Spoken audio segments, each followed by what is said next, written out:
Hello বন্ধুরা, আজকে তোমাদের জন্য নিয়ে এসেছি সুন্দর রেসিপি। চলো শুরু করা যাক। এ কি, এ তো শশা, এ দিয়ে আবার সুন্দর রেসিপি হয় নাকি কোনোদিন?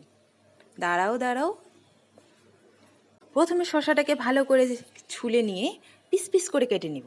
তারপর তার জন্য পেঁয়াজ, লঙ্কা, রসুন নিয়ে নেব। এদিকে আমি শশাটা রান্না করব ডাল দিয়ে, সেজন্য ডালটাও ভালো করে ধুয়ে নিয়েছি। এদিকে কড়াই বসে তাতে দিয়ে দিলাম জিরে দেওয়ার পর দিয়ে দিলাম পেঁয়াজটা লাল হয়ে আসার পর দিয়ে দিলাম লঙ্কাটা লাল হয়ে যাওয়ার পর দিয়ে দিলাম আমি 4 কোয়া রসুন। এরপর দিয়ে দেবো পরিমাণ মতো হলুদ। এরপর ধুয়ে রাখা শশাটা আমি কড়াইতে চড়িয়ে দেবো। এরপর ভালো করে মিশিয়ে নিয়ে তাতে দিয়ে দেবো স্বাদ মতো লবণ। এরপর আমার দিয়ে দিব সেই ধোয়া ডালের সাথে শশাটা আমি ভালো করে মিশিয়ে নেব। এরপর দিয়ে দেবো ঢাকনা বের হয়ে দেখো জল বেরিয়ে এসেছে। এরপর আরও ভালো করে মিশিয়ে নিয়ে শশার সাথে ডালটা আবার যতক্ষণ পর্যন্ত লাল হয় ততক্ষণ পর্যন্ত আমি ভাজতে থাকবো।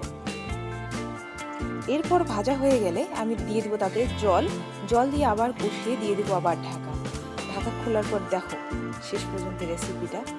তোমাদের কাদের কাদের ভালো লাগে এই রেসিপিটা বাড়িতে অবশ্যই ট্রাই করো। ভালো লাগলে লাইক করো।